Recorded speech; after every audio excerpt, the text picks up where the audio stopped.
Hi guys, hello everyone. Can you hear me well? Uh, Cheers everybody, operator Starsky here. Very nice to see you tonight, as always. I'm sorry. Yeah, so uh, we had a small conversation here in our chat.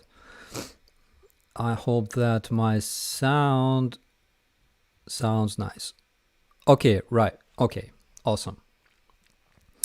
So, it's day 215 of the 3-day war in Ukraine. And we have quite some news. I prepared some videos that I found interesting. And yeah, tonight we have with us Switzerland, Italy, Canada, Romania, Netherlands, Finland, the USA, Croatia, France, the UK, Denmark, Germany reporting as well. Australia, Czechia, Poland, Norway, and Ukraine, of course. Oh, and there's even Vladimir Putler himself passing us greetings from Russia. Awesome, awesome. Slovakia, Uruguay, oh my god, Ireland, Brazil, Estonia, Mexico, Israel, Angola, Sweden, Slovenia, Mars. Oh my god. Okay, guys.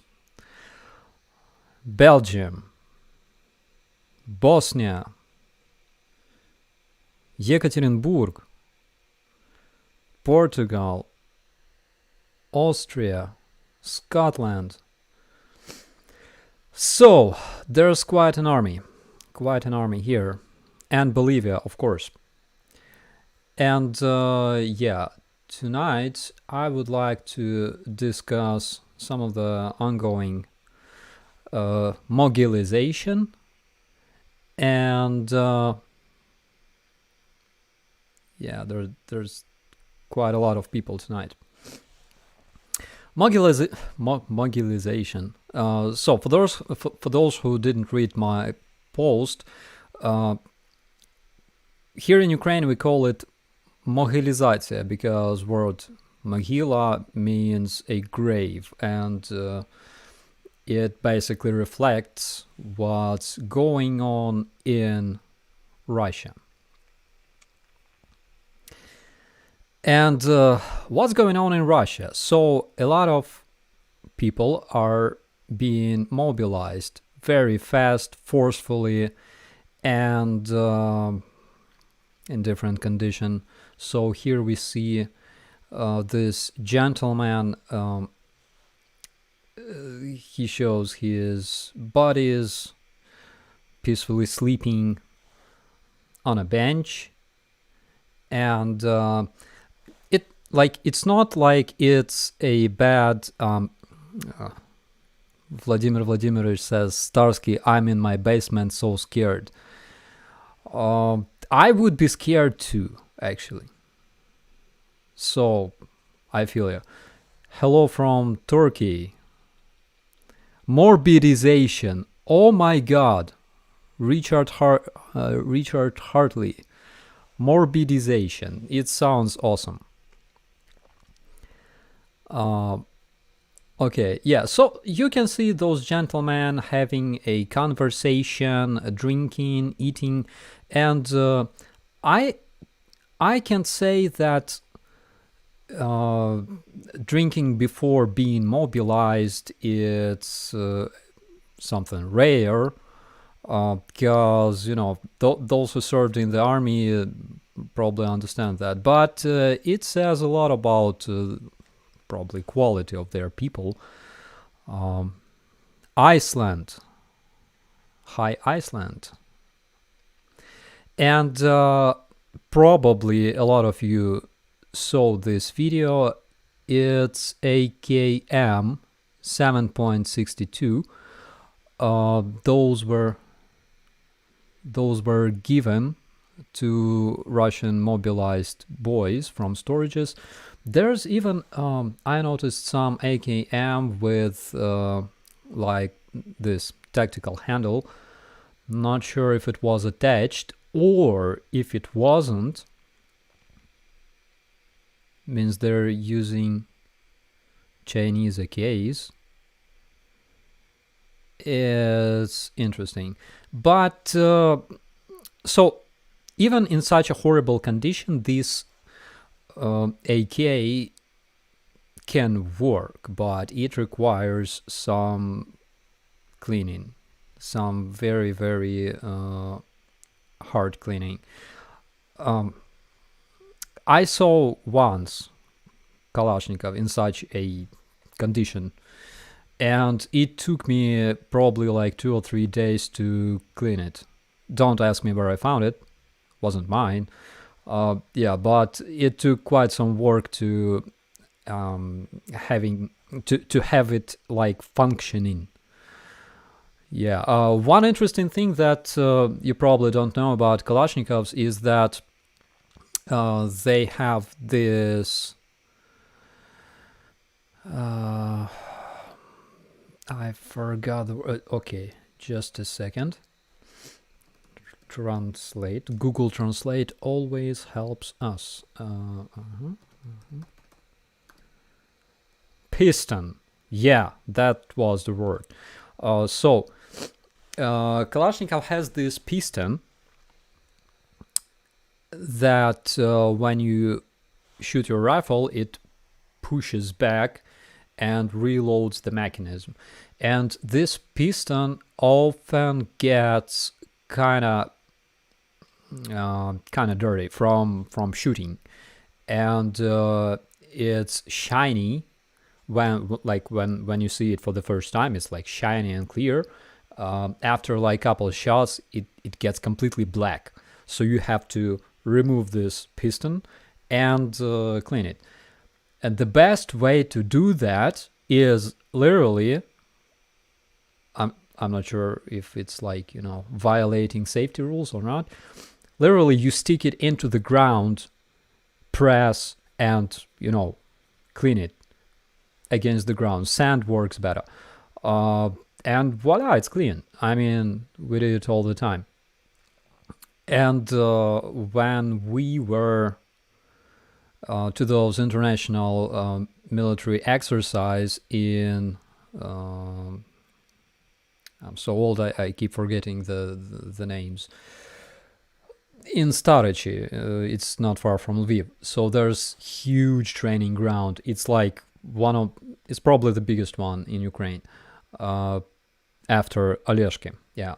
So we had like those guys from NATO. They were watching us cleaning our weapons, and when they saw us, cleaning our those AK pistons against the sand, they were like, "Oh my God, what are you doing?" Yeah, sand is abrasive. Piston will get slowly smaller. Eventually, it will. But before it happens, I think that the war ends. Or something like that. I prefer my SKS that takes AKM mags, much more accurate. SKS rules, definitely. I tried SKS, it's nice. RPD has a better self-cleaning pistol design. I never tried shooting RPD, but I know boys who did. Kalashnikov is not AK-47 Felicia, it's AK-74 or AKM. AKM is basically modernized AK-47.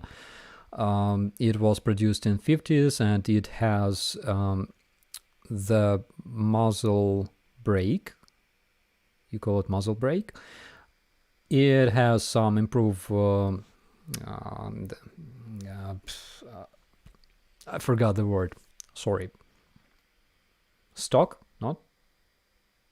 Anyways, it kind of improved. Okay. After service adventures, Canada. Nice to see you here. AK-47 wasn't bad, but it was a bit heavier from what I remember. It had absolutely no muzzle brake, and we call it butt, yeah? So this butt it had some kind of weird angle, so it was improved as well. Why not use Glock, asks Polar Bear. We use Glocks a lot in Ukraine. When you get all your gun knowledge from Tarkov. I didn't play Tarkov, by the way. The AK-47 is just a knockoff of the German STG 44-43. I agree, but not completely, because it has a bit different mechanism, but from the outside, it looks practically the same. Very similar, at least. But the mechanism kind of different. There was, oh my god, I will show you this. You will love it. Just a second.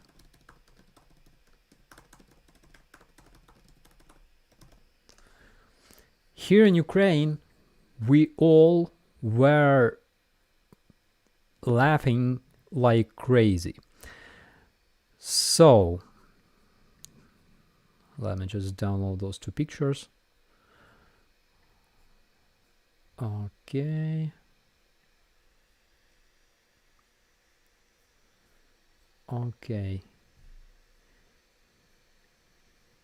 You gonna love it, I promise.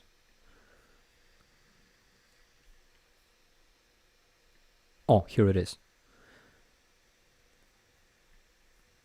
It was hilarious.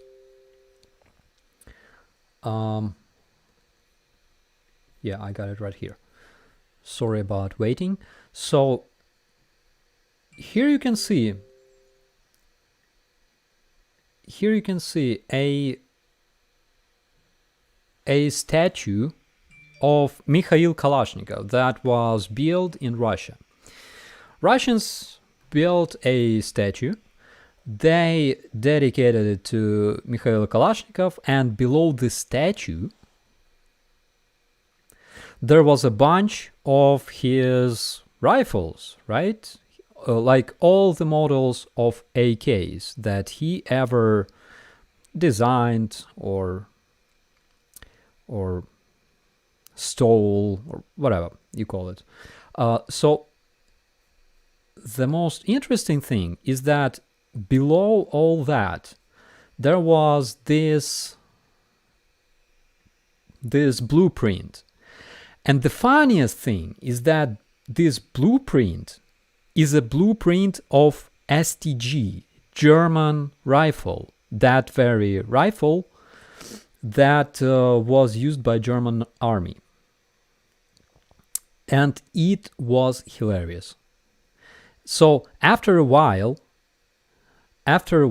they had those blueprints removed from the statue, obviously because it was a cringe. But internet doesn't forget anything, right? So let's continue with our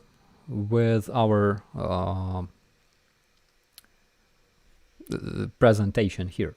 So this gentleman, and I found it very interesting. So this gentleman, he is very, very disappointed, and he says that he refuses to serve and perform his duties because this barracks is completely empty. You can see people just taking a rest on the ground, and kind of, yeah, I cannot say that it's very convenient, But yeah, by the way, this barracks doesn't look really bad in terms of like its internal conditions, but the very fact that they don't have beds or tables or at least some furniture pretty much explains the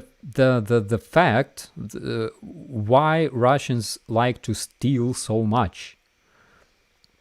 Probably it's like, you know, they're given this empty barracks and told, dudes, you gotta find all the furniture yourself, and then they go to the war and you know, bring tables, lamps, toilets, teapots, of course, because so we had this very, very beautiful teapot, electric teapot, in my base in Hostomel, and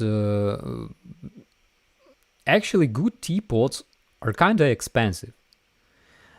And when those idiots captured our base, first they turned our office, we had like small room, they turned our office into a freaking toilet, and they used to put our teapot, it was like metal, it was electric, but it was like metal teapot, very expensive one. So they used to put it on fire, electric teapot. So unfortunately it was completely destroyed. Yeah. Anyways, so because of what happens with mobilization, because people, electric kettle, yeah, something like that. Yeah, I kind of confuse those words sometimes, sorry. Because all of this that happens in Russia, all the mobilization and mobilization, we have quite a few uprisings, and I'm not talking about uprisings in Moscow or other major cities in Russia, because it doesn't work. I mean, it's zero efficiency. Zero efficiency, because as we already discussed, peaceful protests in a country that despises peace and democracy and freedom of speech simply don't work, period. But here we're talking about such places as Dagestan, Izhevsk, Ust-Ilimsk. Though in those places, they already have some quite bad uprisings. Badass, that's the word. And how it all started, basically. Here we can see it. Мой сын там сначала, с самого февраля воюет. Не надо было. Надо было. Это мой долг. Я сюда, я пойду. Сама тоже иди. Пойду. Я не пойду. Мой дед воевал, чтоб ты... It's a funny one, actually, because so this woman, she works in this conscription office, and she says that her kids went to the war as well as, you know, all of her friends, and she will go to the war if required. And everybody says, like, why don't you go? Finally, because it's not our war. We don't want to go to war. And yeah, and she basically tries to recruit people there. Obviously, she's failing big time, because Russians didn't see it coming. Let's be honest here. And this is how it all looks like today. So those are protests in Dagestan, and you can see there's plenty of women, there's a lot of people of all ages who protest against police. There's quite a few fights, and people don't afraid to fight back. So what you have to know about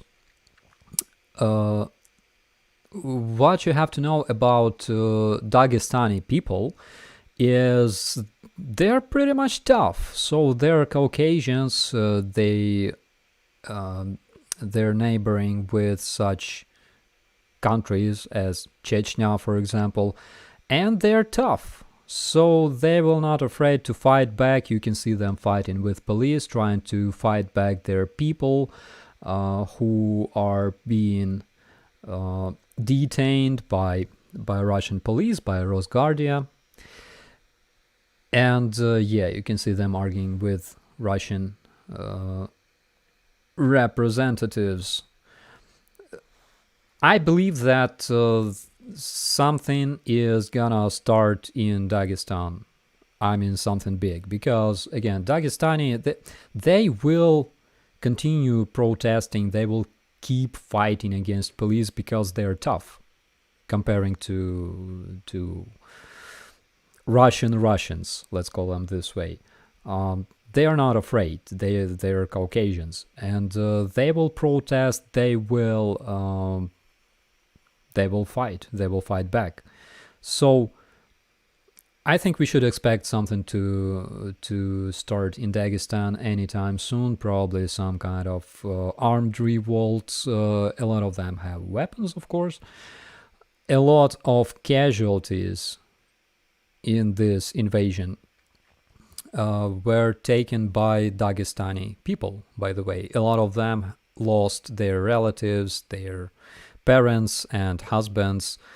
And yeah, as John Rainho mentioned, they are not drunks. They don't do that. Vladimir Putin asks, should I liberate Dagestan?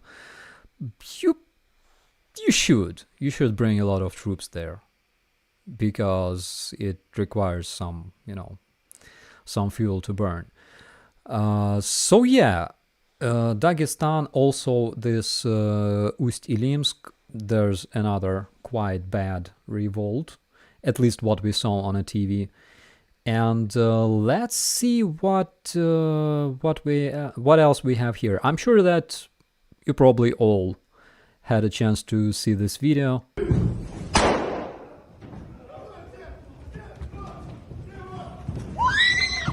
It's absolutely beautiful. So here we can see the Russian conscript, young Russian conscript, who shot a Russian conscription officer. Some responsible guy, probably colonel. And here you can see this brave guy saying his name and date of birth and stuff. I think this can turn into a nice flash mob. I totally expect that. Cause, yeah, suka, run. Yeah, it always goes like that. So we can expect that this will turn into a good flash mob among Russians, among decent Russians who don't fear, who are not afraid to fight for freedom, because this is something that they all lack. The problem with majority of those peaceful Russians, peaceful protests and stuff, is that a lot of their most rebellious people, they're either dead or prisoned. So, or they are already in Ukraine fighting in this Russian Legion against Russian invaders. That's why I agree with all the Russian experts who say that probably we shouldn't expect a lot from Russian protests, but still we can think that we can expect that some representatives of Russian elite, current Russian elite will use this opportunity to remove the dictator, as it usually happens, because all such replacements in Russian history were made with such protests and rebellions going in their country. Yeah, Moscow, Petrograd. Basically, yeah. Are there many in the Russian Legion? So, according to my information, there's about a battalion, which is 300 to 500 men, maybe more, because a lot of young Russian men went directly to Ukraine and joined this Russian Legion. I only have respect for those guys because they're fighting for the right cause.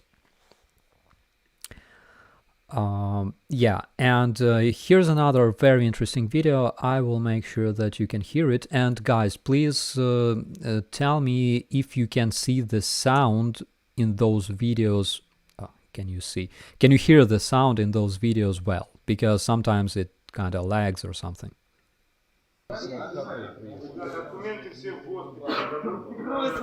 В общем, после вчерашнего видео нас предупредили, что будут условия еще хуже. С сегодняшнего дня уже сократили походы в туалет. Воды, ни воды, ни еды обещали не давать вообще. В общем, решают нас закрыть. Okay, if you can hear the sound, it's awesome. So in this video, you saw a bunch of Russian mobilized people, and probably, yeah, some of them have like beds. Those are lucky, yeah. Some of them have beds. So what this guy says basically is that their chiefs, those officers, saw some video that was made earlier, and those officers went completely mad, and they said that if such cases continue, like making videos, like publishing them online and stuff, so they said that first of all they will reduce the so they are allowed to visit toilet just so much times. He didn't say exactly, but he said that this option is now limited for people, so they can visit toilet for like a couple of times, not more than that. And he also said that they won't be given food and water. Looks like a holding cell. Basically, yeah.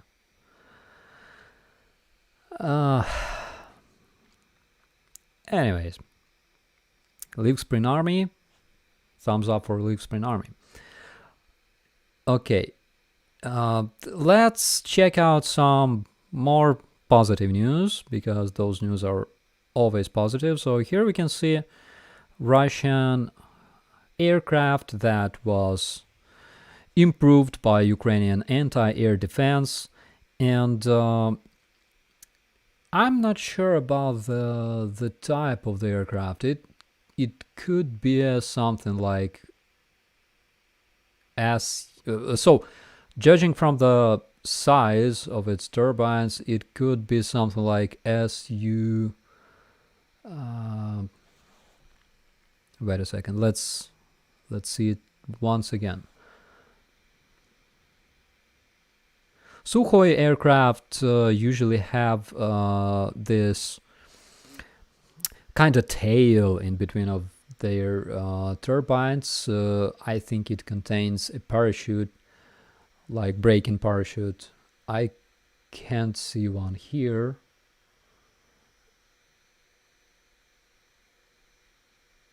But before it burned down, it had this blue livery, from what I can see here.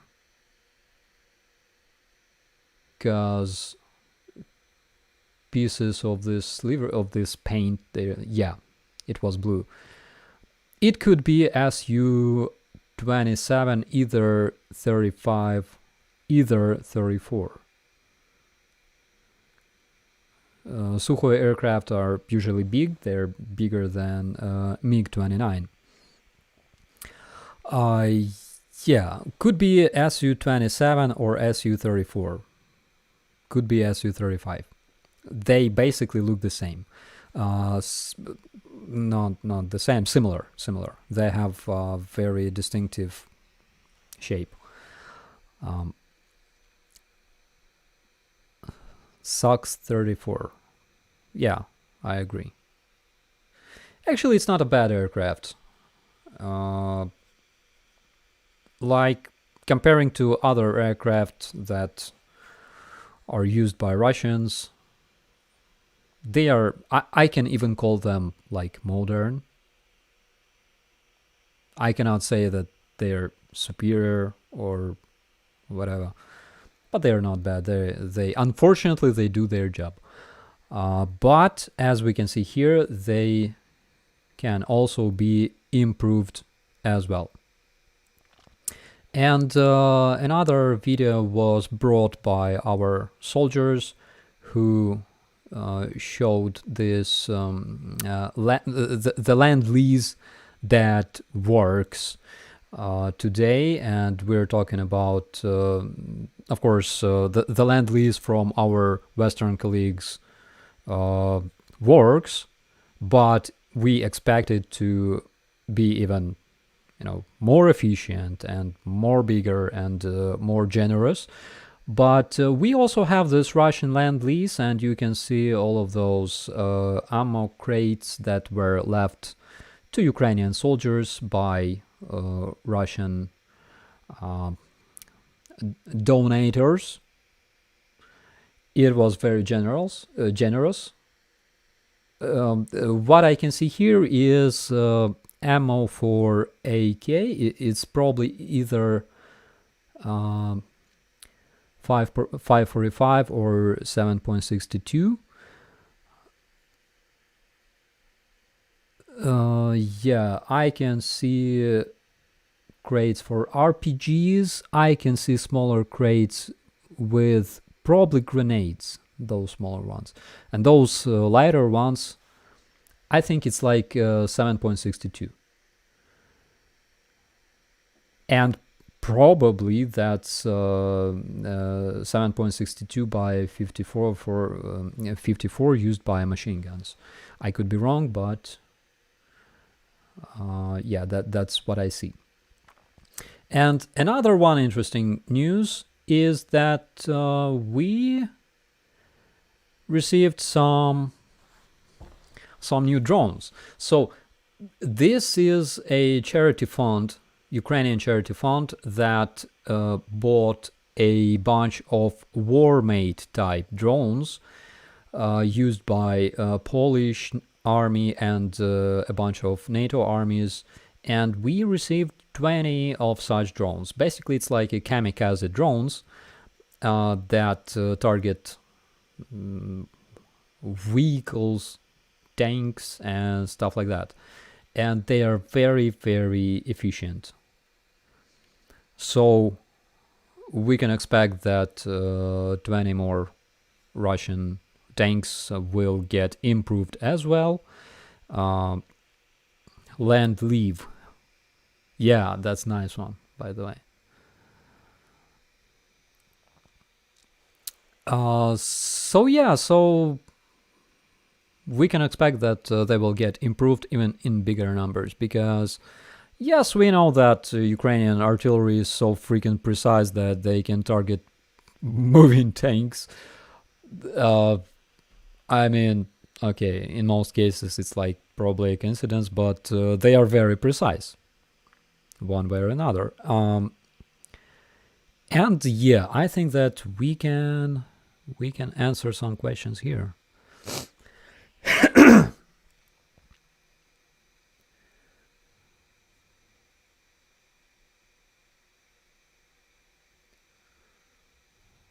Bazooka Charlotta. I haven't seen those, by the way.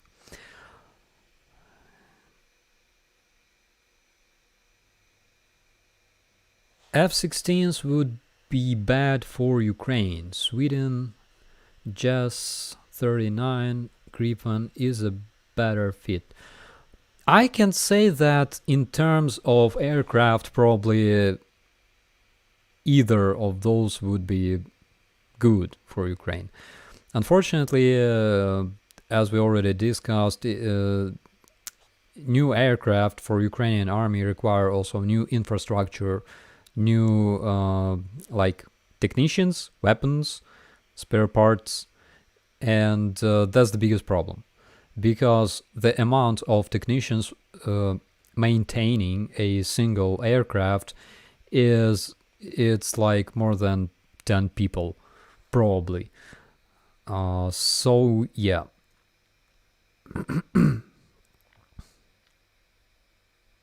When the USA land lease will start? Around October.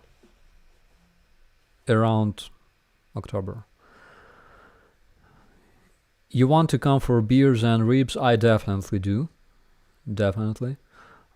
Ukrainian drone operators deserve a medal. I completely agree on that, because they do crazy things. So I have a video from 2019 or 2020. Our drone operator almost flew inside a Russian-controlled garage. So Russians had their position in a forest, like couple of 100 meters from us, and we wanted to see what kind of vehicles they were keeping in that garage. So this dude flew to their position. It kind of almost flew inside that garage, so we were able to see that they were keeping those VAZ, those cars, older Soviet cars, which are not bad, by the way.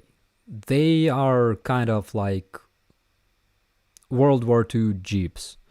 The problem, they did not evolve since World War II. Okay. What do we have here?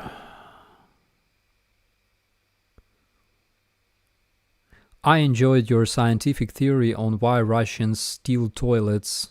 Yeah, I'm not a scientist, but I'm interested in this stuff, and yeah, it was my theory, and this theory is proved by video evidence that you can see in that video. If guys, if you didn't see that video, you gotta check it out. What were you expecting from NATO countries? Like, how much more? It only depends on NATO's skills, fantasy, and dedication, because NATO guys are awesome. Yeah, land lease starts on October 1st. Something like that. Have you seen Peskov's son on the front line yet? So I doubt that we will see him there, because Peskov's son lives either in France or in the UK. I cannot tell you exactly, but he's like a famous journalist, and he has like a nickname, but not like a nickname, but like a fake last name, just like me. And yeah, and as far as I know, again, I cannot confirm it, but it's like according to information we managed to find, he was sentenced in the UK for a year or something like that. Then he was released. It was like years ago. And now he just enjoys living in European countries and things like that. I'm not sure whether he was sanctioned. If he was, then probably, yeah, probably there's a small chance we will see him on the front lines. But again, he is son of Peskov. That's why I doubt that.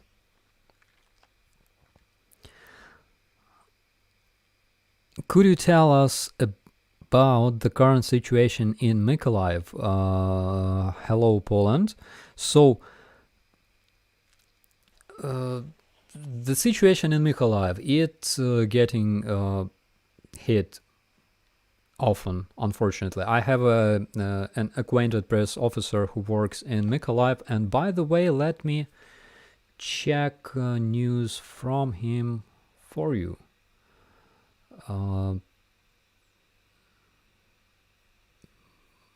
My internet today is completely out of control.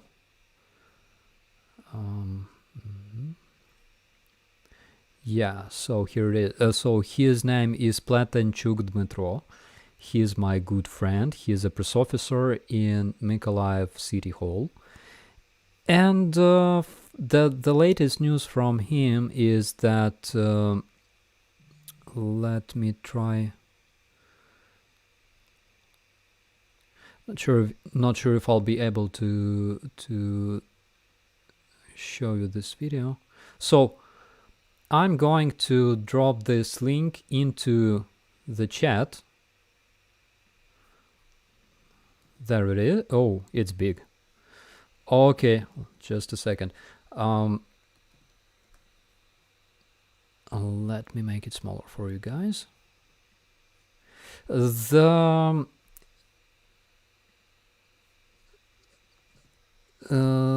link is in the chat. Hopefully, yeah. This is the link to his one of the most recent videos. And basically it shows the result of S-300 missile that was used by Russians in Mykolaiv. And again, it's surface-to-air missile. Yes, it could be tuned to be able to strike objects on the ground, which makes it dangerous. It doesn't make it as dangerous for structures as for people, because this missile contains a lot of fragments that can wound or kill people.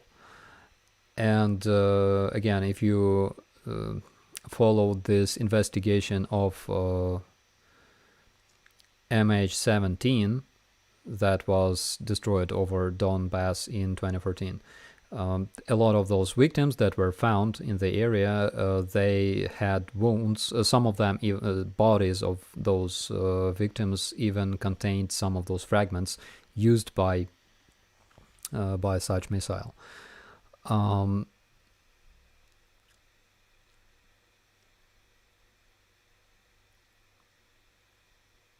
Okay, how do you like your coffee, Starsky?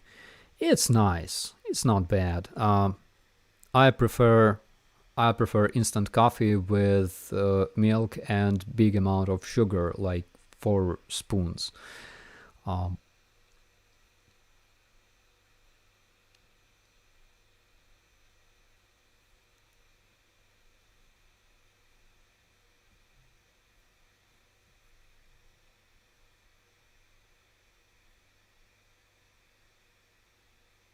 Will Putin use nukes?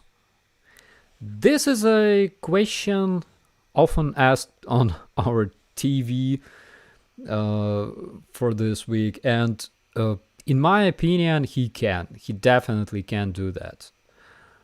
for some reason, I'm convinced that probably he will do it. Probably. A lot of experts say that probably he will not target like big cities like Kiev or whatever, and probably he will strike some some island like Snake Island, for example. And Snake Island is pretty much it's under Ukrainian control, but is pretty much deserted at this point, abandoned. In my opinion, he can definitely strike Kiev. Why not? What stops Putin from striking Kiev with nuke? Human casualties, like civilian casualties. Guys, come on.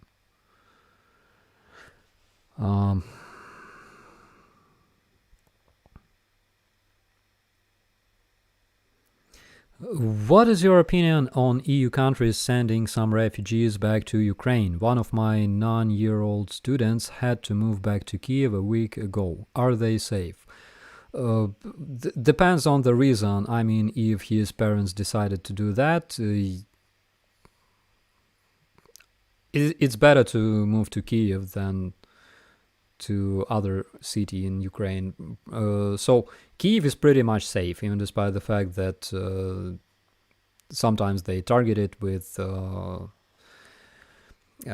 their missiles, long-range missiles, cruise missiles. But we have some pretty thick air defense here. Other cities, even cities in Western Ukraine, I'm not sure if they are protected as good as our capital city, which is Kiev, but I cannot tell you exactly. Like, I don't have information regarding the anti-air defense here whatsoever. It's just, So in case he moves to Kiev or some Western city, it's fine. There is a risk, but here in Ukraine, everybody is risking every day because of those possibilities of those missile strikes. Do you know what kind of equipment Ukraine is going to get from the USA in the first round of land-lease activities? I think this information was already made public. They were talking about anti-air missiles. They were talking about tanks, helicopters. Of course, they were talking about anti-tank weapons and ammunition for our artillery. Probably there will be some surprises that we should not talk about as well.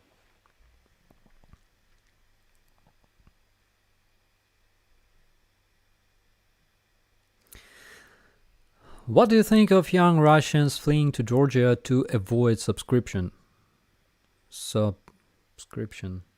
conscription, probably.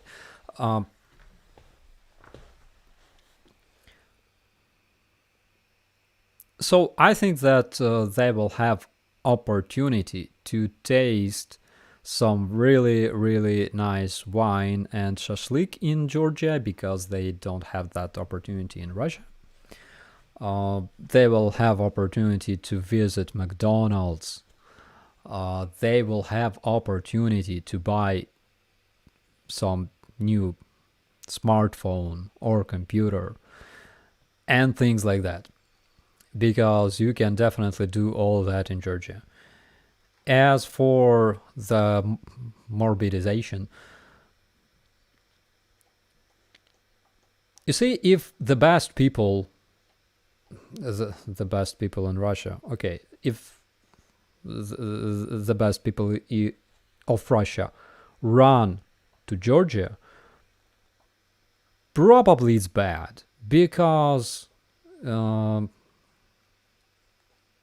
like, you cannot run away from your country expecting somebody else changes something in this country.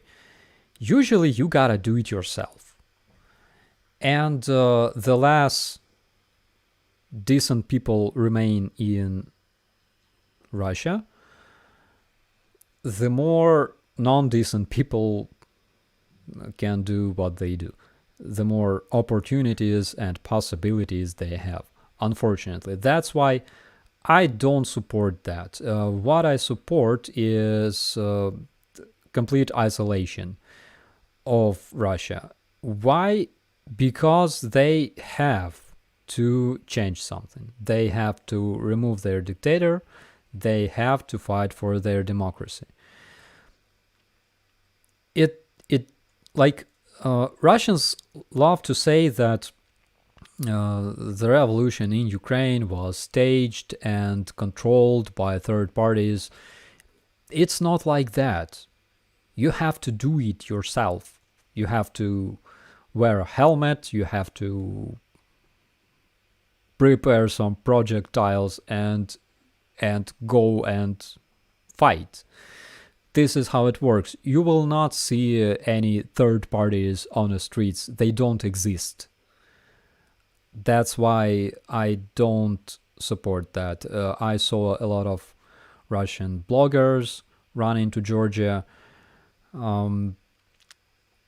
Well, yeah, on one hand, they can say that they could be much more useful in terms of internet and informational warfare. On the other hand, guys, they cannot do anything regarding informational warfare because Russia spends much, much more money than they can imagine. But what Russia really needs at this point is street fighters on the streets. That's why I don't support that. Can you tell something about Ukrainian celebrities in war? Are they helpful? Yeah, we have a lot of celebrities in war. So remember the video with Deep Purple? Oh my God, not Deep Purple. Pink Floyd. Andriy Khlivnyuk, who made this Ukrainian song together with Pink Floyd, and he's in a territorial defense. And territorial defense currently is fighting on the front lines in areas of Kharkiv and Kherson as well. There's, my God, Polozhinsky, Alexander Polozhinsky, Tartak, very famous Ukrainian band. He is also on the front lines, and he is a freaking airborne. He's crazy. Then Antitila, Taras Topolia, probably. Yeah, he is also on the front line. So there's a bunch of them. And they do their job. And also they sometimes have time to make songs. So for example, Alexander Polozhinsky, who basically participated in some really, really tough battles in this war. He also made some song together with another singer, another Ukrainian singer, and yeah, they're helpful completely.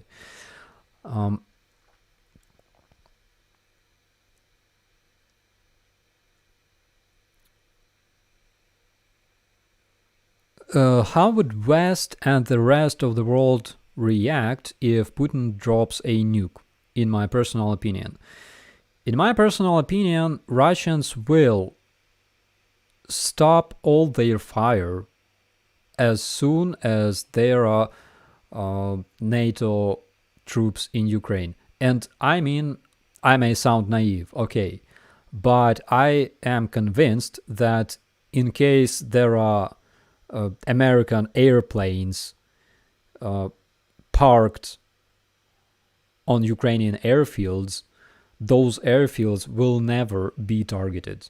And I'm pretty sure that in case there are American soldiers, I mean like active soldiers, on the streets of Ukraine, those streets will never be bombed as well. For some reason, I'm convinced, but tell me what you think about it.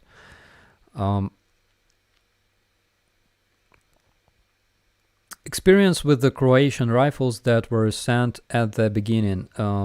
Unfortunately, I cannot tell you a lot about them. Unfortunately, I had no chance to see them. We learned in school that the taiga is its own climate zone. Something like that, yeah, probably. Not sure if you have something like that in northern Canada, for example, or Alaska. No, that's tundra. Yeah.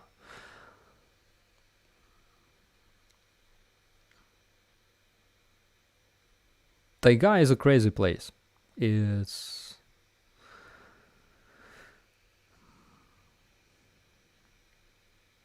U2 was amazing, was performing in Ukraine.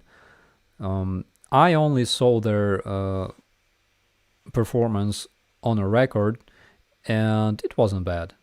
It was unexpected because not a lot of celebrities would have a concert in a Ukrainian subway.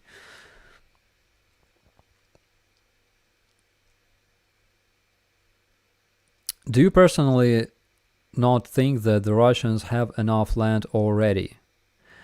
They are only 145 million people. So, yeah, especially considering the fact that there are 1.4 billion people living in China and India probably. In China, and China is 3 times smaller than Russia. I agree on that. They have plenty of land that was not developed or processed in any way. They have a lot of dying towns, dying villages. You can basically take a look at the map of Russia, search for its eastern towns and villages, just Google those towns and check out the number of people living there. Check out pictures. There's plenty of towns that didn't see asphalt for probably a century. And there was another research that showed that if we kind of take into account Russian major cities that are populated, and we take into account all the populated territory, let's call it this way. So Russia would be the size of Sudan, probably, something like that. So yeah, they have a lot of land. They don't care about processing this land whatsoever, because who cares?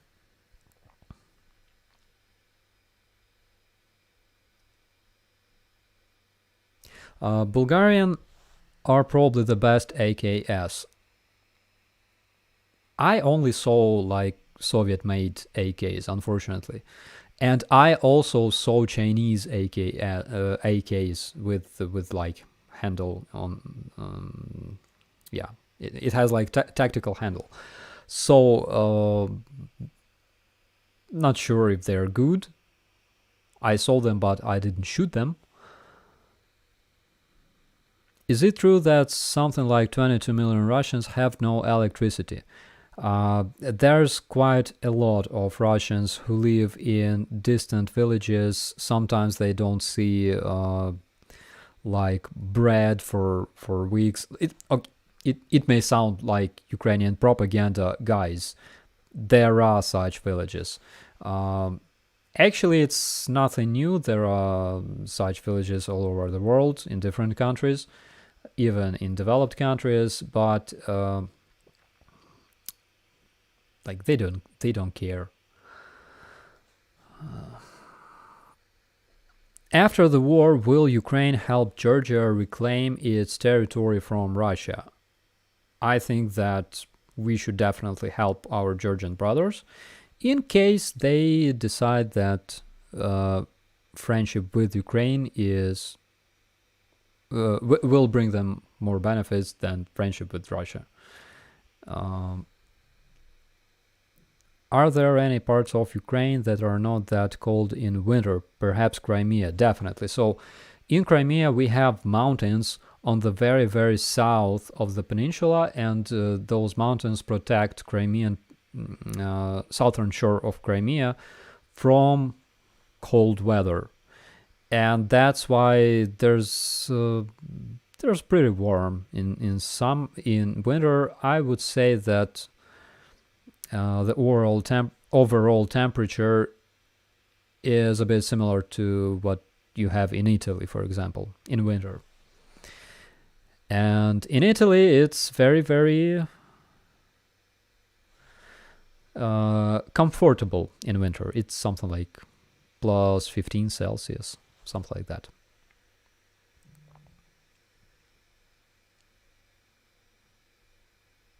How many conscripts will freeze this winter? Lack of winter gear is noticeable. I would love to answer this question. Unfortunately, Russians don't care about it, and Ukrainians don't care about it. So nobody cares about those conscripts. Yeah, Romanian AKS also have extra handle. Probably. I mean, unfortunately, I didn't see the Romanian AK. I don't think that they're very different. I know that, for example, those that were made in Czechia, probably. So they look a bit different. Let me show you the picture for those who is curious. Oh my god.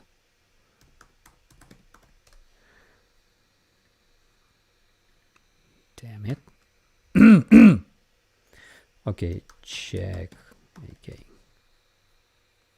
Yeah, so it looks a bit different from the Soviet-made AK.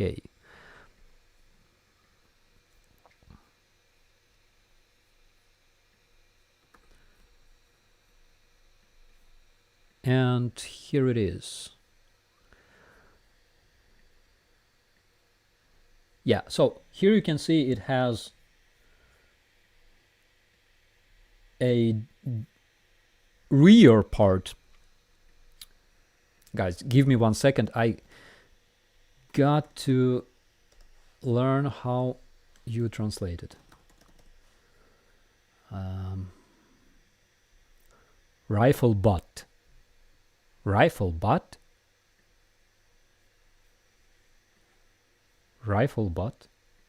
So Google Translate claims that this is a rifle butt. All blame goes to Google Translate. Stock, yeah, stock, butt stock. Okay, thank you so much. I will better rely on my respectful viewers than on Google Translate. Thank you. So rifle stock is a bit different, and it reminds me of the same stock that the old AK-47 had. Also, this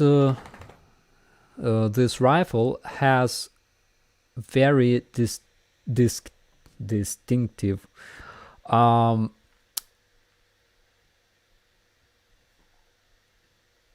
I gotta use Google Translate once again. Just a second. I wasn't prepared for this. I'm sorry. I know the terms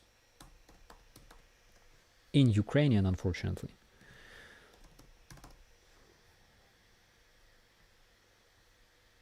Bolt? Probably bolt. All right. Yeah. So this, yeah, it has a different muzzle brake than any other Kalashnikov, and of course it has a different bolt. So yeah, the bolt that pushes the piston and stuff like that.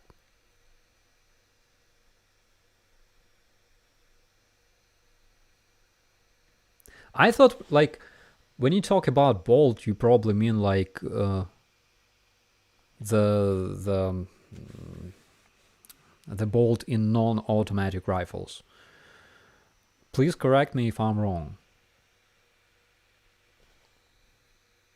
Receiver. Yeah, receiver stamped different, definitely.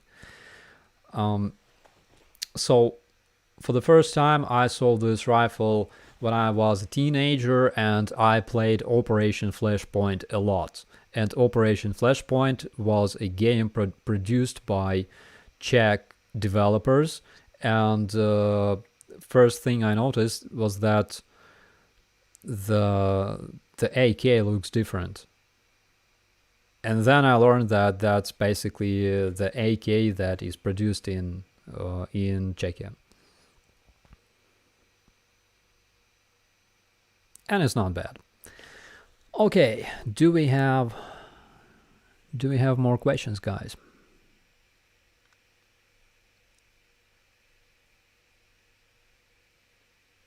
Yeah, bolt that slides holds firing pin. Exactly.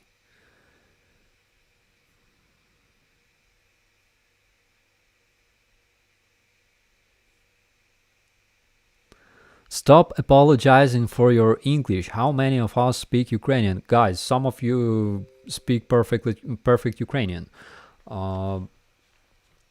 For example, our frequent viewer Samantha Williams, she speaks perfect. She speaks better than me. Just don't tell her.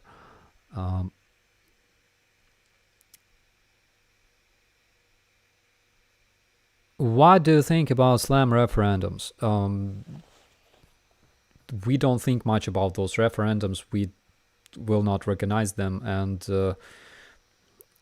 the results of those referendums were already published by some of my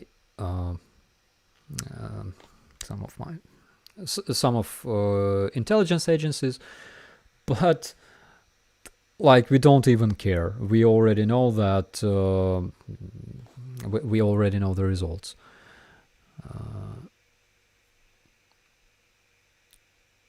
Do you think the rusted AKs we saw in the videos of the mobilized soldiers recently have any chance of being usable? So yeah, as I already explained, it takes a couple of days of cleaning them. But those AKs are very reliable. Actually, you don't even have to clean them often. Anyways, they are not that precise. So you only have to make sure that the mechanism won't get stuck or jammed. Otherwise, they work perfectly well. I think in 100 years from now, people will still use AKs. But personally, I hope that they won't be using weapons whatsoever.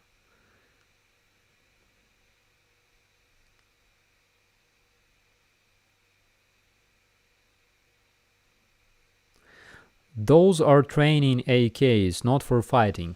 That could be true. I agree. Those could be training AKs. So we also, like, we had this selection for our brigade. We had some of the AKs that are not used.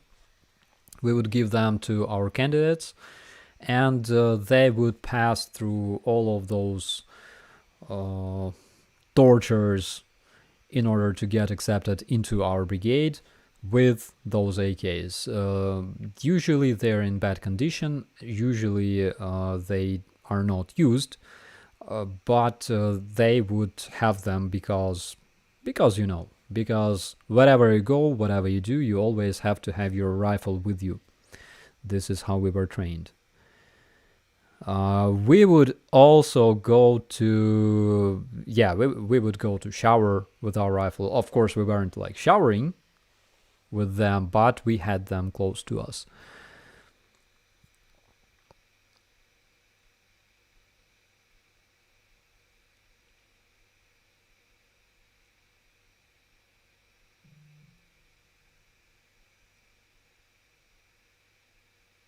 How can we send warm winter Canadian gear to our Ukrainian heroes? Would white coats be best? So it looks like this. In most cases, we have... I forgot the word. We have some specific clothes. They're kind of white. And you wear it on top of everything, including your armored vests with your ammunition. It should be on top of it, because wearing green armored vest on top of white camouflage in winter is kind of silly. It makes no sense, and they look like big bag. Okay, I will show you. I even have my photo wearing such, and I was wearing it wrong.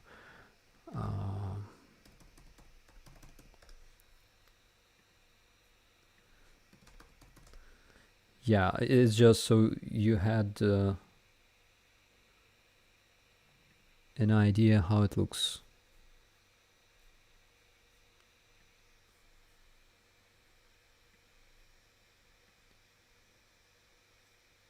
No, that's the wrong one. That's the wrong one. I'm sorry for those pauses. You can make yourself a tea meanwhile. Oh, there it is. That's exactly the one. No, it's bad quality. This is 2.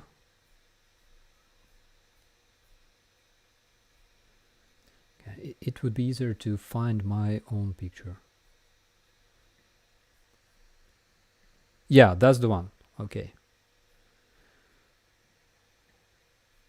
So, it's not even a picture. Are you kidding me? There it is. Okay. So, this is what I'm talking about. It's like a specific winter costume used by our guys in winter. I'm not sure if you have something like that in your army, but Parkers, yeah, probably. Not sure if you use something like that in your army, but that's exactly how it looks like in Ukrainian army. You wear it on top of everything. Вітання від хорватських добровольців полку Азов. Big respect, guys. Yeah, you wear it on top of your gear, and it kinda makes you less exposed to your enemy in winter time. Of course, if you have snow. In Ukraine, it can be different. Cow costume. Yeah, nice one. Panda costume. Looks like a rapper. I agree. So, like, theoretically, guys can wear anything underneath this costume, like completely anything. The question was how can you guys deliver those warm things to our soldiers? So what you can do is you can contact one of our charity organizations, like charity funds, for example, like Come Back Alive, for example, like Vatra. So we have a lot of those. And you can ask whether they need help. It's always better to contact those volunteers from charity funds. Why? Because they keep in touch with our guys and they know exactly what they need. So they will make sure to tell you all the information they know, and they will make sure to deliver everything needed to our guys. It's better to contact them directly, I think. You can wear your plate carrier over it. It's true, but the thing is that it is not gonna make a lot of sense, because the idea behind this costume is to make you white, to make you white completely, and you should also wear some kind of white mask with this stuff. There's this hood that you can wear as well, like over your helmet even. But yeah, it's better to wear it on top. Of course, there's a problem because you have to reach your magazine somehow. This is why there are like not pockets but holes, so you can stick your hand and grab your magazine. Yeah, it breaks up your silhouette big time.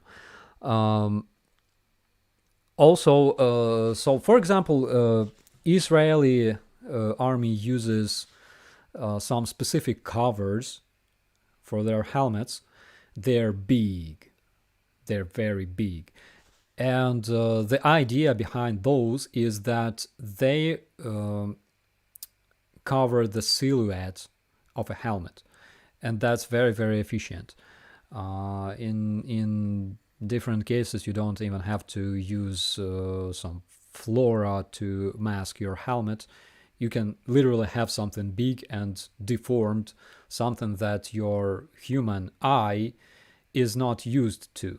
That's why they use those, and they are nice. Actually, I saw that a bunch of Ukrainian soldiers use those as well.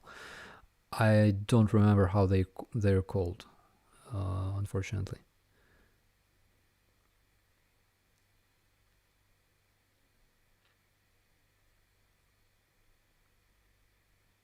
Do you have a lot of pine trees that stay green in winter? We definitely do. We definitely do. We have a lot of pines in Ukraine, but they're not good for masking. They are tall. They're just like big trees with green stuff on top.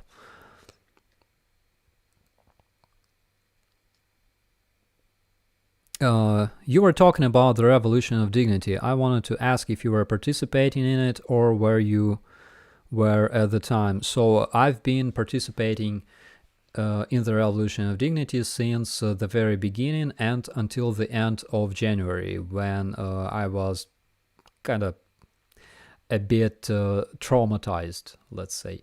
So I was responsible for the internal security of the revolutionary Kiev City Hall, because we had like a base, like one of the important bases located in the city hall.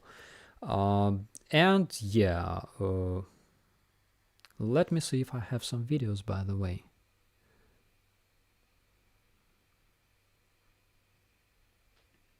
Not on this PC, unfortunately. I will show you next time, I promise. Is Ukrainian food tasty? Yes, it is, I swear. Is it true that the separatist soldiers are crueler than the Russian soldiers? They're about the same. About the same, completely. Were you fighting on the front lines back at the beginning in Hostomel, or were you coordinating from behind? So the very day when we had the attack on Hostomel, I was in Hostomel together with everybody. So yeah, I took part in that combat as well. Nothing heroic. I did everything what other guys did, and other guys probably even did more than me.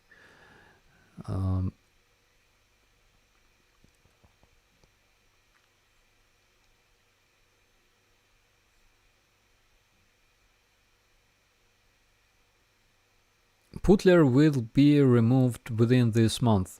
I really hope so.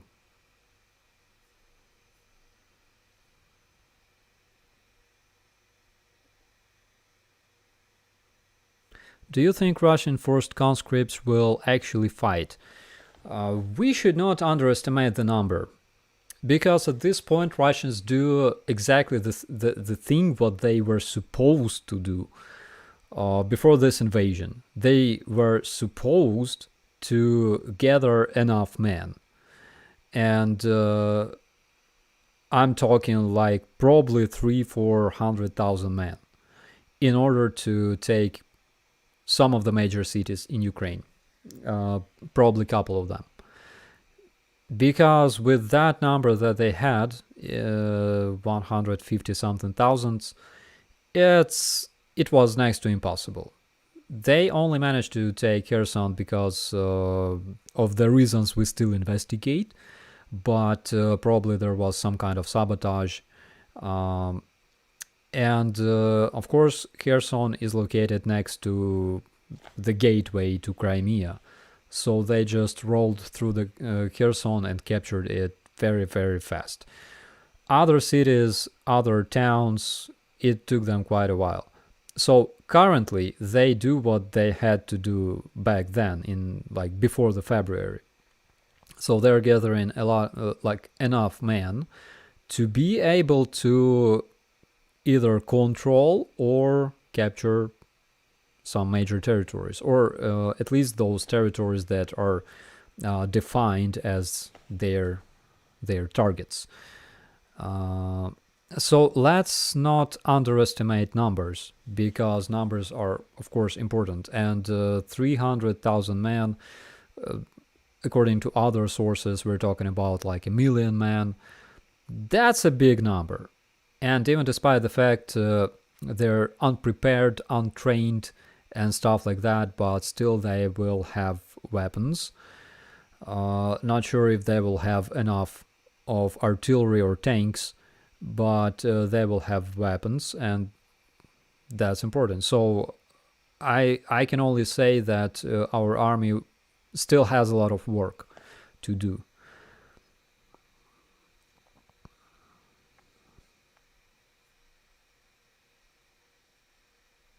When did you operate on BTR and seen how they turn out for Russians? Are you glad you are not still in them?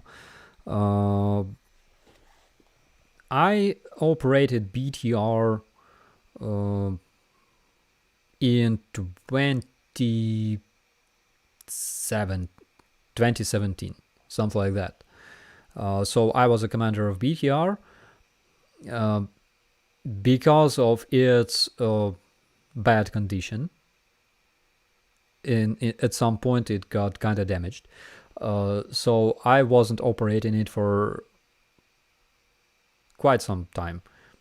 But I was a platoon's NCO.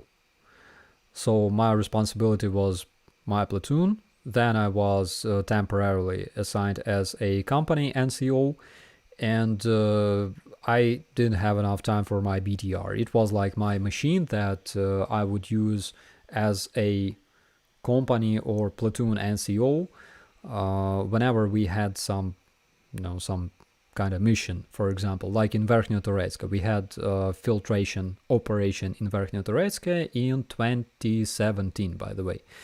And yeah, that's when I would use it. Unfortunately, I didn't have a chance to open fire at real orcs. But I fired our 30 millimeter cannons, like all its weapons, and I love it. It's a power. Am I glad that I'm not still in them? I don't know. I like BTRs. There's like this huge kitchen that lets you destroy planets.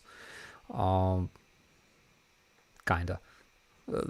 There will be small planets, but anyways, they're great. Yeah, of course I miss those times big time.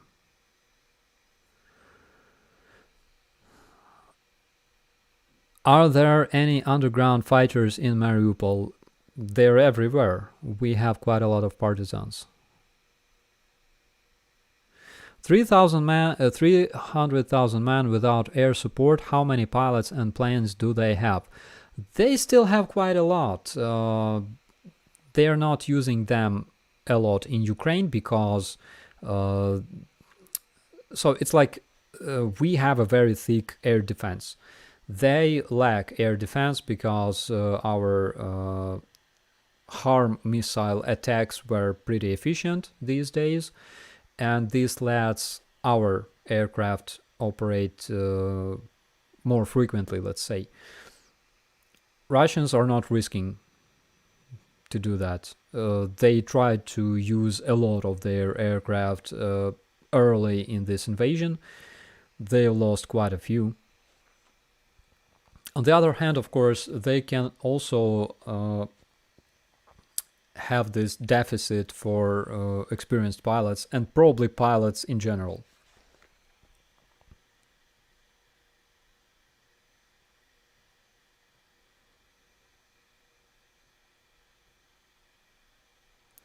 What's up with the Belarus cockroach? Belarus cockroach, unfortunately, is alive.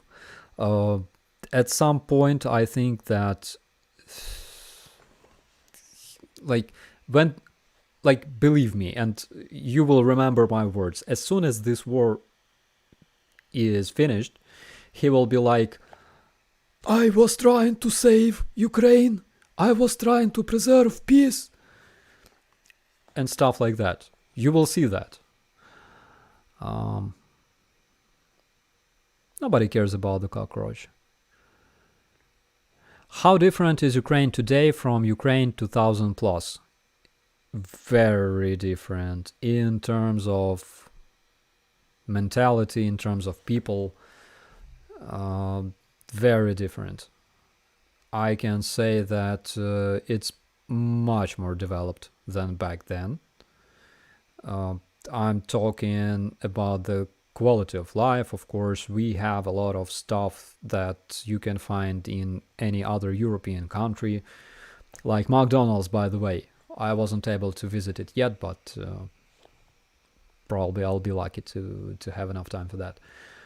Yeah, we have a lot of stuff. In Ukraine, it's like very convenient in terms of finances. We have everything you need to be able to transfer money, buy stuff online. You can transfer your funds from your account, your personal card account, directly to your relatives or friends or anything. So we have a bank that doesn't have an offline office even. You literally download the application, you make a bunch of selfies, you fill the application, send it, and you will receive your card by mail, and you can use it. So it's very convenient and very nice, in my opinion. Back then in 2000s, of course, we didn't have that. Ukraine was very, very poor because we had quite a few bandits. We had still big Russian influence in Ukraine. and 90s were tough for everybody. So we tried to survive as much as we could. Now it's completely different. I think if not for war, a lot of things would be different, of course. On the other hand, I think that this war will also change a lot in people's minds, because there's things that I hate with all my heart because they hurt my country. Things like corruption, and I'm talking not only about corruption like in government or among politicians, because politicians do money, they're businessmen. I think it's like that in any country in the world. But I'm talking about like general people.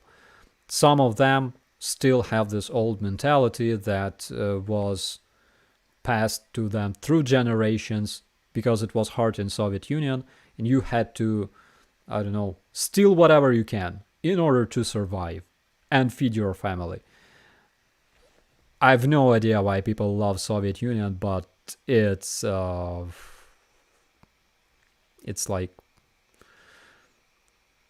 like big ugly butt. There's absolutely nothing beautiful about it, but perverts absolutely love it. So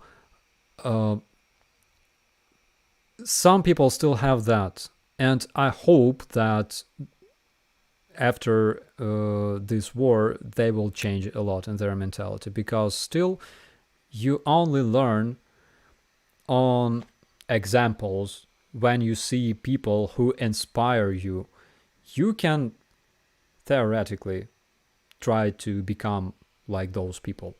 And when they see people that come from other countries, when they see Ukrainian people who sacrifice everything, when they see people who help other people without demanding anything in return, I think this will change a lot of minds. Because I can tell you that I'm sure after this war, Ukrainian people will not tolerate corruption whatsoever. It's, corruption, especially during the wartime, it's very, very bad. And I'm glad that we talk about this.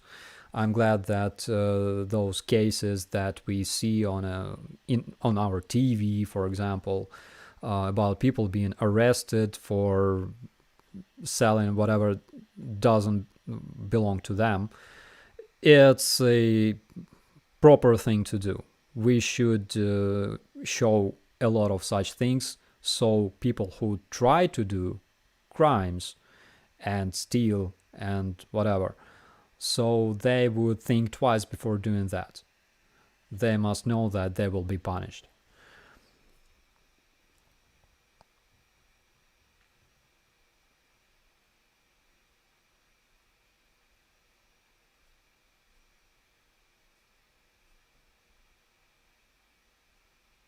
Joining late from Canada.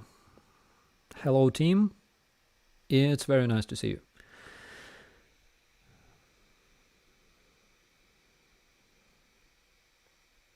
Opinion on Minister of Digitalization Mikhail Fedorov.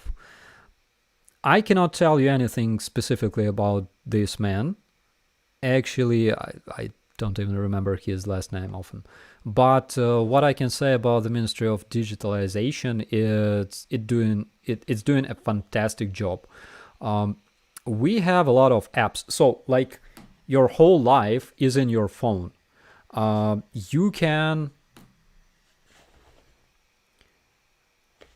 have absolutely no IDs with you, but you will have your passport, your COVID certificates, your international passport on your phone. I have that. Like most of Ukrainians have that. Driver's license, for example. We have application that is called Kyiv Digital.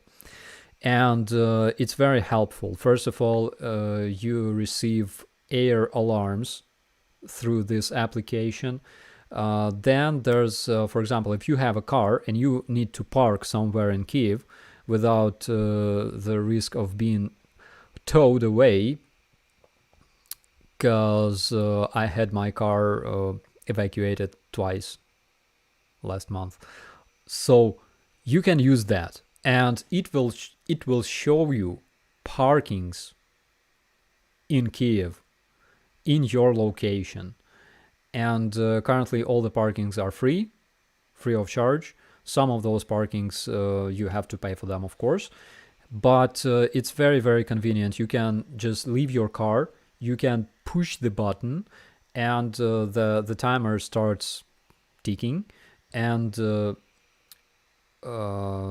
it will also inform you. So if you moved away and forgot to stop the timer, it will inform you that, dude, I can see that you're moving away on a GPS. You probably should stop the timer. And you stop the timer. You can pay again online for parking. So you can do a lot of things. I think in terms of digitalization, we are very, very advanced here.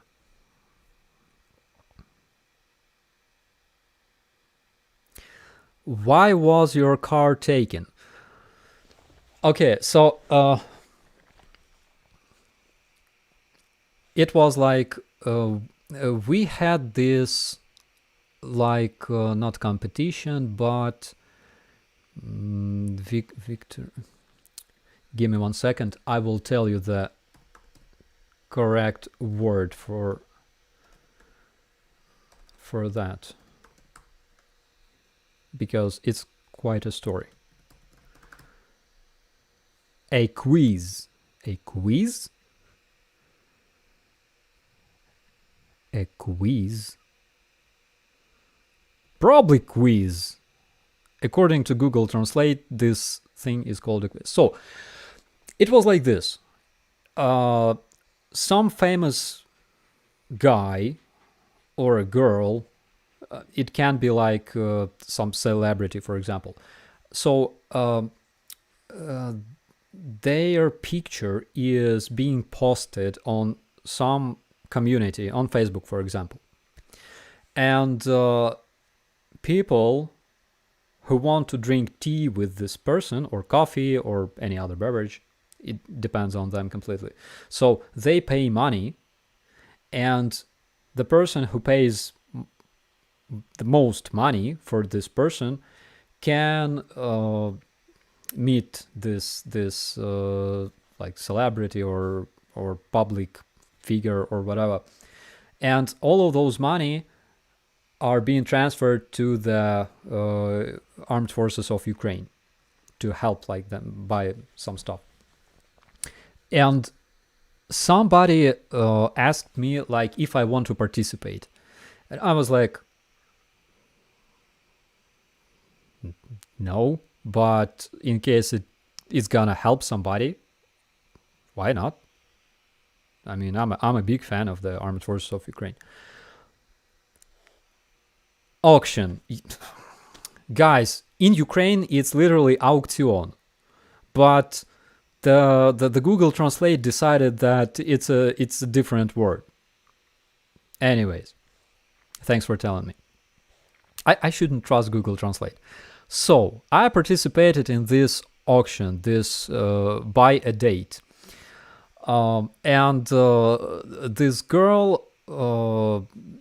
kind of paid the biggest amount of money, and they went to the armed forces, and we met for a coffee, and it was like my first date for like quite a lot of time. So I arrived, and I parked my car near an embassy, unfortunately, and the spot looked like a proper spot, but there was a sticker, there was like a small fence near the parking, and there was a sticker saying, "Your car will be towed away, I swear." And I wouldn't pay attention, but those words, "I swear," they were kind of suspicious. And the fact was that they didn't lie, because we had coffee, and we were going to the subway station, and I was gonna ask this girl whether she wants me to give her a ride to her location. And as soon as I opened my mouth, I noticed that my car is gone. So we approached the subway station. I was like, bye-bye. And then she went away. I rushed towards my car. Of course, it wasn't there. So I asked the guys, like, did they see my car? They told me, yes, of course, your car was like towed away, and they gave me the address and stuff. Those guys that were that were guarding the embassy, they're National Guardsmen, of course. And they told me that, yeah, like we see those cars being towed away every day. That's why we have like address and stuff. So you gotta go there. Fortunately, it wasn't too far away from this location. And again, interesting fact, like, how did I get my car back? So I have this application, Kyiv Digital. In case your car gets towed away, you only need to fill in the number of your car, the number plate of your car. You gotta make pictures of your license and your car passport, okay? And you do it through this application, through your smartphone. In 15 minutes, you will get an approval, and then you can pay the fee, the penalty, again, using your Apple Pay. That's all. And like, I arrived, 15 minutes, I got my car back. And then another time I stopped my car in another location. I was meeting Chris, by the way. Remember Chris, my good friend from Germany? So I was meeting Chris. I stopped my car, and I saw a bunch of other cars parked in this same location. I was like, probably it's not gonna get towed away,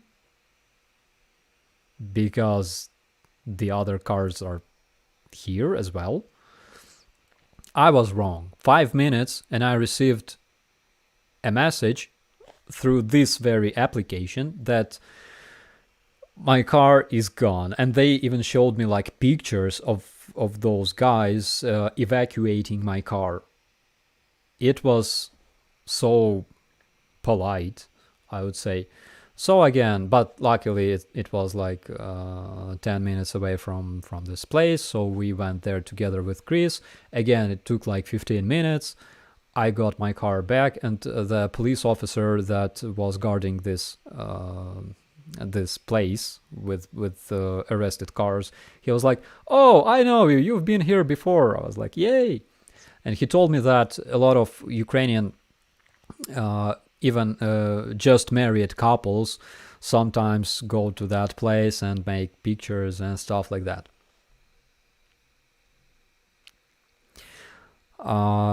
Yeah, it's not a Ferrari, luckily, because Ukrainian roads are improving, but still not appropriate for cars like Ferrari. They need, they require bigger clearance to.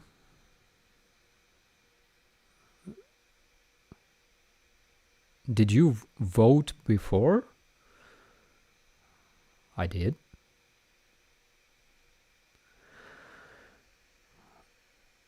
Chris is cool. I guess he's from Hamburg region. I have no idea. I mean, most of German people, when they speak English, to me, they all sound like my favorite actor, which is awesome. I completely find it awesome because I like the way my favorite actor speaks.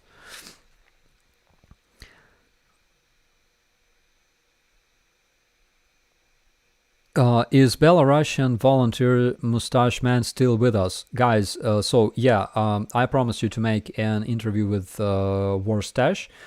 I contacted him, but obviously he was a bit busy doing more important things, which is Kherson counteroffensive. So I don't think that we will have an interview anytime soon.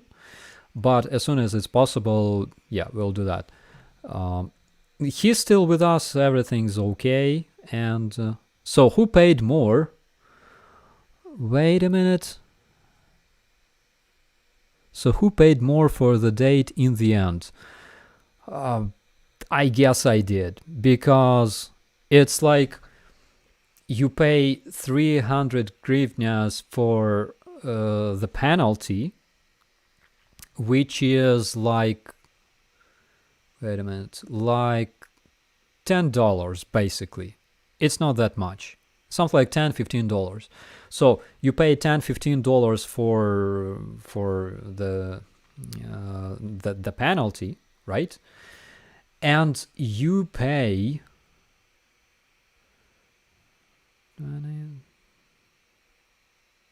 almost like $100 for the evacuation car, for the towing car, which is crazy.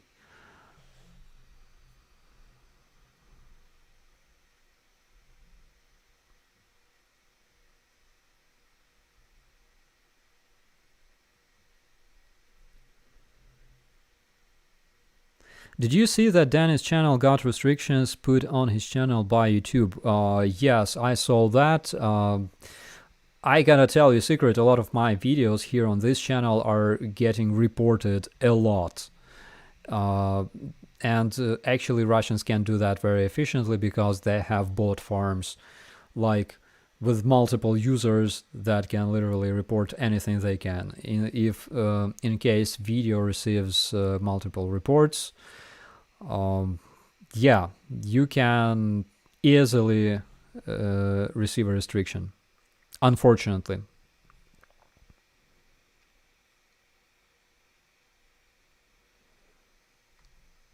$10, that's still cheap. Yeah, I told you, Ukraine, like in Ukraine, everything is very, very cheap. You gotta consider that. So in case you work somewhere abroad and you want to come to Ukraine for like a vacation, or you live here, it's very convenient. $10. So for $10 in Ukraine, you can easily have a very nice dinner.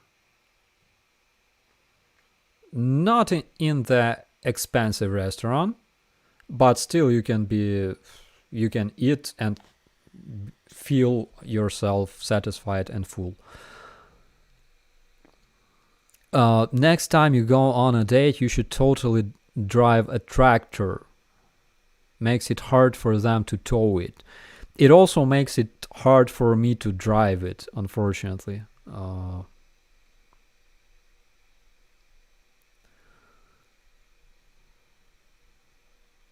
Did they scratch my Lada? I wish I had Lada in this case, because like nobody gives a damn if it's scratched.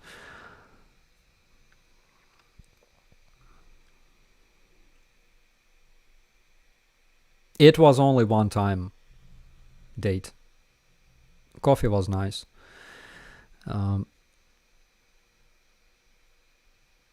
Strange that the US hasn't created a troll bot kicker farm yet. I don't know. Dennis showed a bleeding Russian soldier. YouTube said no. Yes, I think that that could happen, definitely. So whenever you show things that may not even be really like gory, right? Like explosions, like fire, like houses on fire and stuff like that. Sometimes, yeah, you can receive some kind of warning from YouTube. I have a lot of that.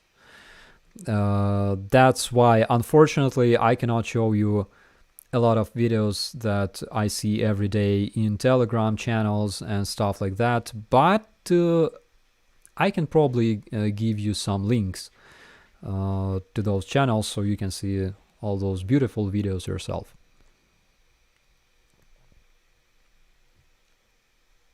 One-time date, yes. Coffee was absolutely great. Coffee and cake.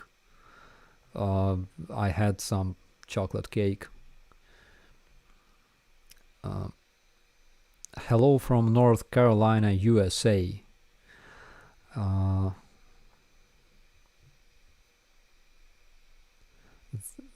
Okay. They did that to Enforcer too. I have no doubt. Absolutely. Do you play video games? Question from Jackson Discard. When I have time, I do. Unfortunately, sometimes I don't have enough time to sleep. But when I have time, I love Microsoft Flight Simulator. There's another game that I really like to try, which is called Way of a Hunter. It's freshly released. And there's a really nice game called Phasmophobia. I absolutely love it. But yeah, the Microsoft Flight Simulator is my favorite because it's probably something that I will not be able to do in a real life.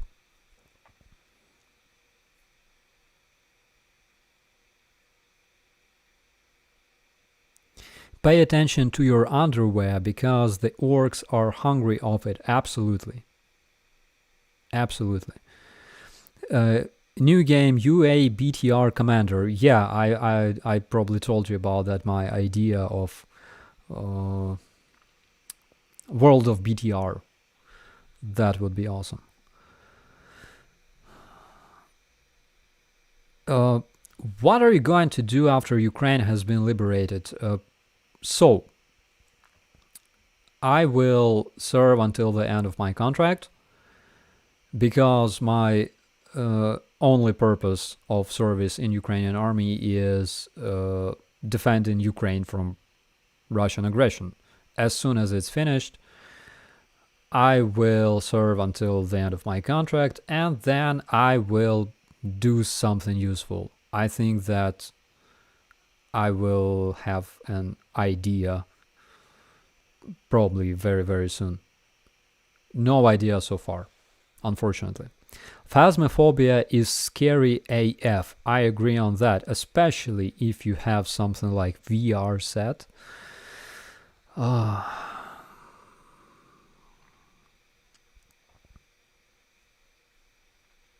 like zombie games. It's kind of war against Russians. Yeah.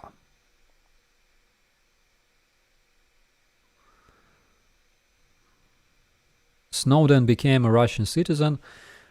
What makes me curious about Snowden,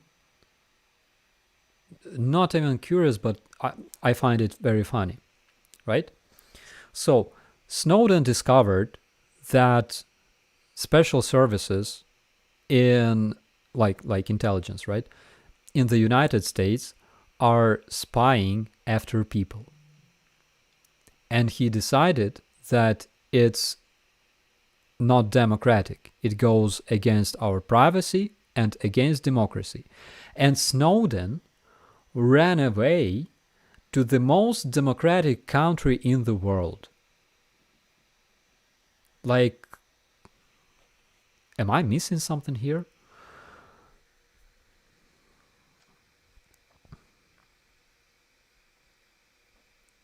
Is Russian Church based on World of Warcraft? I think that Russian Church is probably based on Doom 3 or something like that. How old are you? I'm 30 something, like 37 probably.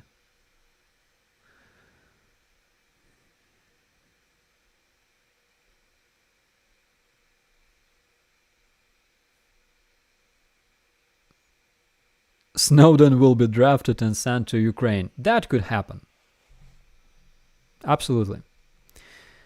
What Telegram channels you can suggest? So it's okay, you gotta subscribe to Ukraine now. There's guys, unfortunately, I have them in Ukrainian. It's оперативні новини України. It's бросок мангуста. Not bad.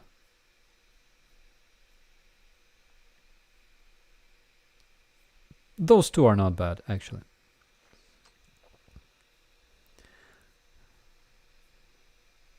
Sorry, I received a message from my dad. He said that he started watching my podcast, but then he got tired and went to bed.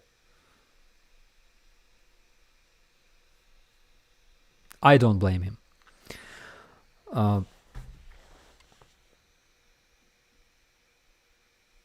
Did you have a chance to play music lately? Actually, no, because I had this song, this White Cross, I had this song complete a year ago. So last year I had it ready, basically only without lyrics. And it took me a year to write lyrics. And probably there were the lyrics waited to be written for a year, if you know what I'm talking about, if it makes sense. And it took me like a couple hours of recording and mixing and mastering. Still, I think I can improve it a bit. So yeah, so there's a song that you can see and hear on a YouTube. It will have included a link to the MP3 file soon, after this channel is verified by YouTube. And I will upload an improved song in terms of mastering, in terms of, mixing.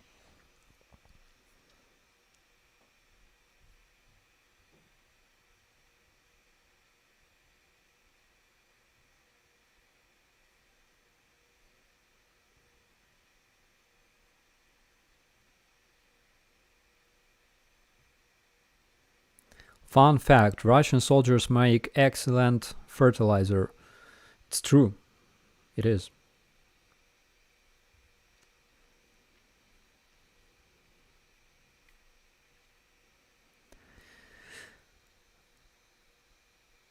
Okay, guys. We are reaching the end of our stream. Are you playing in a band? So,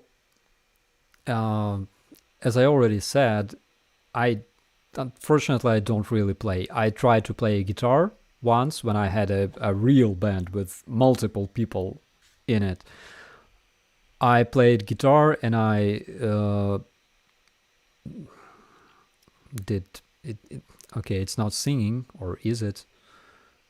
I'm not very good at singing like clearly and melodically, but I can scream like a demon god.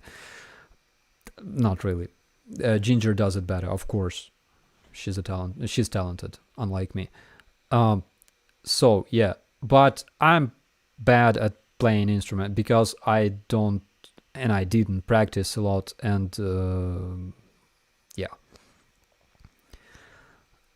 So what I do is basically singing, which is screaming, and I compose music. That's why I will need 4 more dudes to perform live. hopefully I will find them after the war.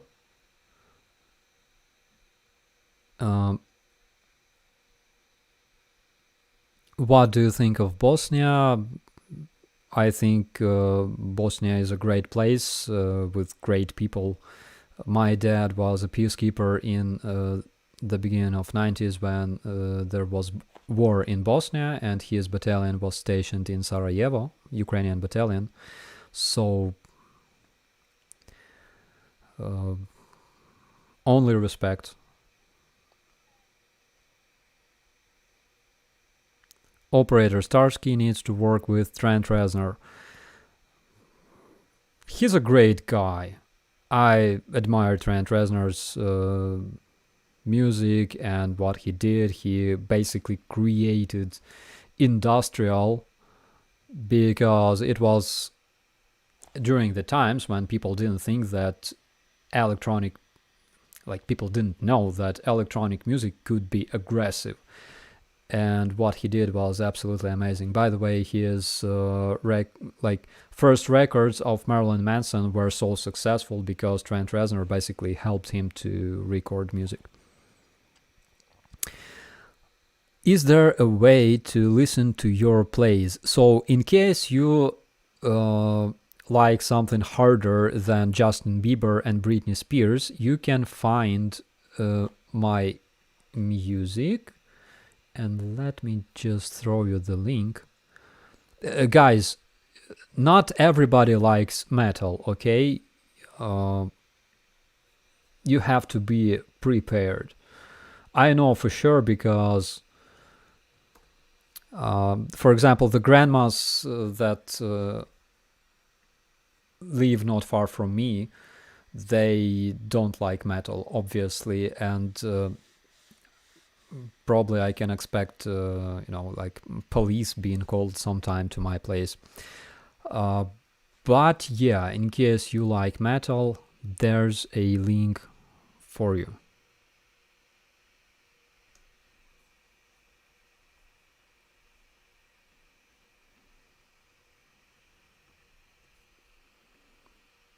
Yeah, there's just a couple of my songs. Unfortunately, I don't have a lot of them ready, but I will do my best. Okay, guys, thank you so much for your questions. I hope that you received as much answer as I could. Oh my God, my English is so bad. Thank you so much. You are awesome, and thank you for staying awesome. Thank you for your support. Thank you for being my friends. Thank you for being friends of my country. We'll never forget that. You are great. You are fantastic. We'll see you next time. My name is Operator Starsky, and thanks for watching.